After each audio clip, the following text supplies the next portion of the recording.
नमस्कार साथियों, SSC GD की तरफ से एक बम्पर नोटिस निकाली गई है। सॉरी, बम्पर नहीं, एक सुखद कह सकते हैं या फिर दुखद भी कह सकते हैं। और ये नोटिस सुखद क्यों है, अच्छी क्यों है या फिर बुरी क्यों है, इसके बारे में भी हम डिटेल में चर्चा करेंगे। लेकिन दोस्तों, अगर आपने इस बार यानी 2024 का एसएससी जीडी का एग्ज़ाम दिया होगा तो ये मान के चलिए कि एसएससी जीडी का पेपर पूरी तरह से निरस्त हो चुका है और इसके लिए ऑफिशियल नोटिस भी जारी कर दी गई है। अब एग्ज़ाम कैसे होगा और इसकी जो ऑफिशियल अपडेट है वो कहाँ से मिलेगी और आप अपना नाम कैसे चेक कर पाएंगे या फिर आप एग्ज़ाम कैसे दे पाएंगे, ये सारी चीज़ें आज के इस वीडियो में डिस्कस करने वाले हैं। तो वीडियो के साथ बने रहिएगा। और आपसे एक छोटी सी रिक्वेस्ट है कि अगर आप चैनल पर नए हैं तो कृपया चैनल को भी सब्सक्राइब कर लीजिएगा, क्योंकि रोजाना बेसिस पे कोई ना कोई नोटिस आती है तो उस नोटिस को भी हम कवर करते हैं। कोई वैकेंसी आती है तो उस वैकेंसी का अपडेट भी हम देते रहते हैं। तो दोस्तों, सब्सक्राइब जरूर करिएगा। तो चलिए दोस्तों, बिना देरी किए उस नोटिस की तरफ मूव करते हैं। तो देखिए, सबसे पहले हम नोटिस की बात करें तो नोटिस आपको यहाँ पे देखने को मिल जाएगी। ये जो नोटिस निकाली गई है, ये नोटिस निकाली गई है स्टाफ सिलेक्शन कमीशन के द्वारा। और अगर आप डेट देखें तो डेट भी आपको मेंशन कर दी गई है।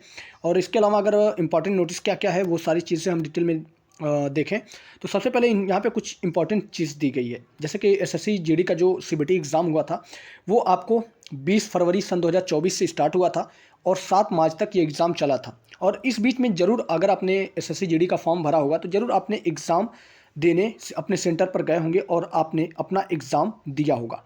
लेकिन अब ये वैकेंसी तो आपकी कैंसिल हो चुकी है, ये निरस्त हो चुकी है। तो इसके लिए अब नया एग्ज़ाम कब कंडक्ट होगा, तो उसके लिए भी यहाँ पे इन्होंने डेट अपनी मेंशन कर दी है कि 30 मार्च को आपका एसएससी जीडी का एग्ज़ाम फिर से होगा। तो दोस्तों, खुशखबरी उनके लिए है कि जिनका एग्ज़ाम 2024 में एसएससी जीडी का ख़राब गया था या फिर उन्हें ऐसा लग रहा था कि वो कट ऑफ को क्वालिफाई नहीं कर पाएंगे, तो उनके लिए एक गोल्डन अपॉर्चुनिटी मिल जाती है कि जिसकी वजह से वो अभी भी 10 दिन का समय है, तो इन 10 दिनों में अच्छी खासी प्रिपरेशन करने के बाद हो सकता है कहीं ना कहीं वो कट ऑफ को क्वालिफाई कर सकते हैं। और बुरी खबर उन बच्चों के लिए है कि जिनकी तैयारी पहले से थी और उनका पेपर भी अच्छा गया था, अब उन्हें फिर से जाना पड़ेगा। वही भीड़ भाड़ होगी, वही ये बस में धक्का मुक्की होगा और उनका पेपर भी फिर से देने की उनको फिर से ये पेपर देना पड़ेगा। तो ये सारी दुखद घटना है उन बच्चों के लिए जिन्होंने अच्छे से तैयारी करी थी और उनका पेपर भी अच्छा गया था, क्योंकि उन्हें सेम वैकेंसी के लिए दो बार एग्ज़ाम देना पड़ रहा है, दो बार पैसे खर्च करने पड़ रहे हैं और भी तमाम तरह की दिक्कतें उनके सामने आ जाती हैं। अब इसके अलावा अगर बात करें कि आखिर ये एग्ज़ाम कैंसिल क्यों किया जा रहा है या फिर इस एग्ज़ाम को निरस्त क्यों किया जा रहा है, तो यहाँ पे देखो, अगर देखा जो स्टाफ है वो स्टाफ बात कर रहा है कि कुछ स्पेसिफिक टेक्निकल रीजन थे जिसकी वजह से ये एग्ज़ाम कैंसिल हो गया और इसी वजह से इसका री एग्ज़ाम कंडक्ट कराया जा रहा है। और अगर देखें तो यहाँ पे इन्होंने मेंशन किया है कि आपका री एग्ज़ाम होगा और 30 मार्च को ही इसका एग्ज़ाम होगा। और इसके अलावा अगर बात करें तो यहाँ पे कुछ ऐसी चीज़ें इंपॉर्टेंट चीज़ें नहीं दी गई हैं। और ये नोटिस की, अगर इस नोटिस की बात करें तो ये नोटिस अगर आप देखें तो यहाँ पर आपको दिख जाएगा कि ये डेट यहाँ पे मेंशन की गई है 20/3 सन 2024, जो कि आज ही की डेट है। और सॉरी, ये वीडियो मैं आज अपलोड किया हूँ तो आज 21 तारीख हो गई। तो अगर यहाँ पे देखिए, ये जो नोटिस आपकी है ये पूरी फ्रेश नोटिस है। और अगर आप इस नोटिस को पाना चाहते हैं, इस पीडीएफ को पाना चाहते हैं, तो डिस्क्रिप्शन बॉक्स में हमारे टेलीग्राम का लिंक मिल जाएगा, आप वहाँ से जाकर इस पीडीएफ को डाउनलोड कर सकते हैं। तो देखिए दोस्तों, यहाँ पे कुछ इंपॉर्टेंट चीज़ें दी गई हैं, वो सारी चीज़ें सबसे पहले आप देख लो कि यहाँ पे आपका सीरियल नंबर दे दिया गया है। सॉरी, यहाँ पे आपका सीरियल नंबर दे दिया गया है, यहाँ वेन्यू नेम दे दिया गया है, यहाँ रीजन दे दिया गया है, यहाँ सिटी, यहाँ डेट, यहाँ शिफ्ट और नंबर ऑफ कैंडिडेट। तो देखिए, यहाँ पे एक चीज़ मैं क्लियर करना चाहूँगा कि जो सबसे पहला यहाँ पे नाम दिया गया है, जैसे कि ये एलन हाउस इंफॉर्मेटिक्स सेंटर, तो यहाँ पे जिन बच्चों ने भी अपना एग्ज़ाम दिया होगा या जिनका भी यहाँ पर सेंटर बना होगा वो कानपुर के अंदर पड़ता है। और कानपुर के अंदर ये 5 तारीख सन 2024 को शिफ्ट 2 में जिन बच्चों का वहाँ पे सेंटर बना था उनका फिर से एग्ज़ाम होगा। और इस शिफ्ट में कौन कौन बच्चे एलिजिबल होंगे, और वही कैंडिडेट एलिजिबल होंगे जिन्होंने इस दिन एग्ज़ाम दिया था। वे बच्चे एलिजिबल नहीं होंगे जिनका किसी वजह से वो पेपर छूट गया था।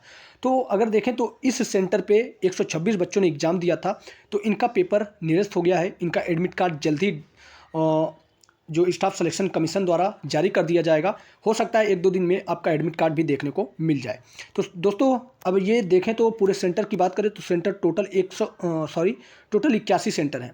तो इन 81 सेंटर को कवर कर पाना बहुत ही मुश्किल है, मुश्किल नहीं है लेकिन ये वीडियो काफ़ी लंबी हो जाएगी, तो मैं नहीं चाहता कि ये वीडियो काफ़ी लंबी हो। अगर आप इस लिस्ट को पाना चाहते हैं तो टेलीग्राम से आप इसको डाउनलोड कर लीजिएगा और देख लीजिएगा कि कौन से सेंटर पे आपका एग्ज़ाम था। अगर आपका सेंटर इस लिस्ट में दिखाई देता है और इस शिफ्ट में दिखाई देता है, ये जो शिफ्ट आपको दिख रही है, ये जो शिफ्ट आपको दिख रही है, इस शिफ्ट में अगर आपकी दिखाई देती है तो कहीं ना कहीं आपका एग्ज़ाम निरस्त है और आपका री एग्ज़ाम होने वाला है। तो उम्मीद करते हैं दोस्तों आपको ये वीडियो पसंद आई होगी। और अगर दोस्तों यहाँ पे एक चीज़ छूट गई है उसे मैं मेंशन करना चाहूँगा कि जो टोटल नंबर ऑफ़ कैंडिडेट होंगे जिनका री एग्ज़ाम है, वो टोटल नंबर ऑफ़ कैंडिडेट आपके 16,185 कैंडिडेट होंगे और टोटल 81 शिफ्ट के पेपर को निरस्त किया गया है और इनका री एग्ज़ाम कराया जाएगा। उम्मीद करते हैं दोस्तों मैंने सारी जो भी इस नोटिस में जो भी चीज़ें मेंशन थी वो सारी चीज़ें डिस्कस कर दी हैं और हर एक चीज़ मुझे लगता है, मुझे आशा है कि आपको समझ में आई होगी।